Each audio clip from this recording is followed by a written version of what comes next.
What if you could improve the mobility of your entire body from head to toe in under 5 minutes a day using nothing but a walking stick? Sound too good to be true? Well, in this video, I'm going to show you how to do exactly that. For all the movements in this series, we're going to be using a walking stick. Now, if you don't have one of those available, a mop or a broom handle works perfectly well. Now, movement number 1 is a spinal twist, and for this, you're going to grasp your stick with an overhand grip out in front of you, just like this. You're then going to place it behind your neck, resting on your shoulders, just like that. Notice how wide my grip is here. You're then going to assume a split stance where one foot will come out in front of you, the other will go behind you.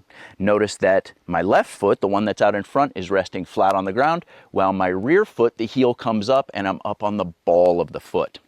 And from here, you're going to slowly twist in the direction of the foot that's forward. So in this case, left foot is forward. I'm going to be slowly rotating my spine to the left. Now, importantly, you should be drawing your belly button into your spine the entire time you're performing the twist. Rotating across while drawing that belly button in and maintaining a nice long upright posture. Head is reaching to the ceiling and just rhythmically twisting in the direction of that front hip. You're going to get a nice stretch across the front of the rear hip, the back of the front hip.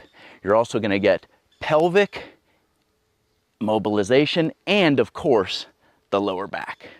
Now, as you get more comfortable with this motion, you can add this one extra dimension that you see me doing here, which is dipping deeper into the lunge as you come down and then raising up as you come out of it. So dipping down and return, dipping down and return. 10 to 15 repetitions. Switch over to the opposite side. Right foot flat on the ground, left foot up on the ball, rotating in the direction of the foot that's forward. Drawing that belly button into the spine and just rhythmically rotating through the range of motion that you are comfortable with. Dipping deeper into it will increase the stretch through the hips and pelvis. 10 to 15 repetitions and you're ready to move on to movement number 2, which is reaching back. Now, for this one, you're going to grasp your stick behind you with a reverse grip. So you'll notice that my knuckles are facing away from me here. The grip is about shoulder width apart. You're going to push your elbows straight back behind you. Keep the spine nice and long. Reach your head for the ceiling. And then slowly and steadily push that stick back behind you as far as you can go. Slowly return and pushing back. This movement gives you a great stretch across the front of the shoulder and through the lower portion of the rib cage.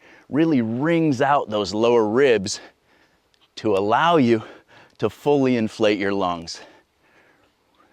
Rib cage mobilization is massively neglected, and when it stays neglected for too long, it really impacts your ability to breathe and oxygenate your tissues. 15 to 20 repetitions there, and you're ready for movement number 3, which is a shoulder roll. For this one, you're going to take an overhand grip as wide on the stick as you possibly can. You're going to draw the belly in, nice tall posture, and you're going to do shoulder rolls where you're bringing that stick all the way back behind you. So imagine that there's like a table here at 90 degrees and you're going from 90 in front to 90 behind. Slow and steady.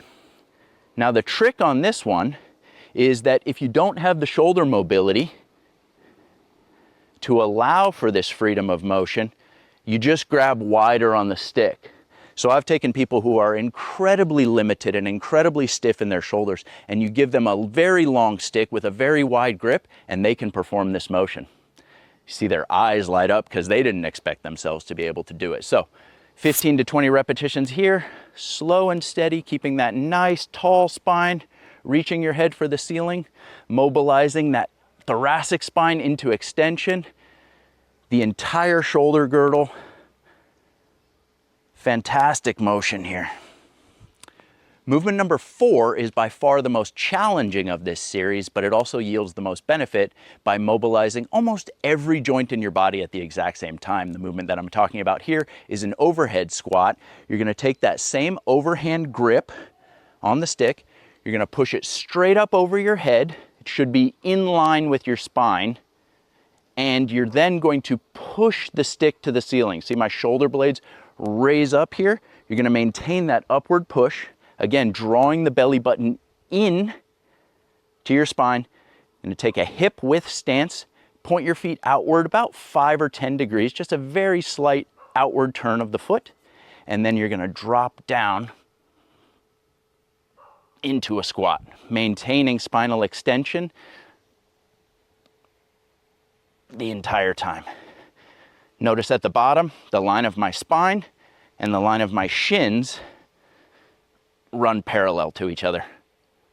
As you get warmed up on this, you should be able to go just a little deeper into the motion, which is something that you should experience on all of these movements. And then notice one other thing here, that the stick stays perpendicular to the floor the entire time.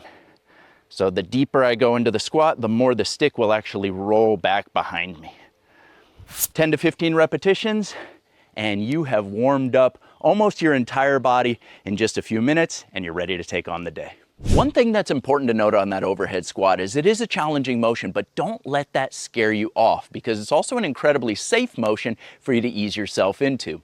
And you do that by simply limiting the range of motion or how deep you go when you squat. And so when people are first starting out with this movement, one thing that I recommend is having a stable surface behind you that your rear end can come into contact with as you squat down. Now, it lets you know how deep you're going, and importantly, it can catch you if you start to lose your balance. So here I'm using a storage container, but you can imagine if it was a foot higher, it would really limit my range of motion on the squat, making the movement super, super safe.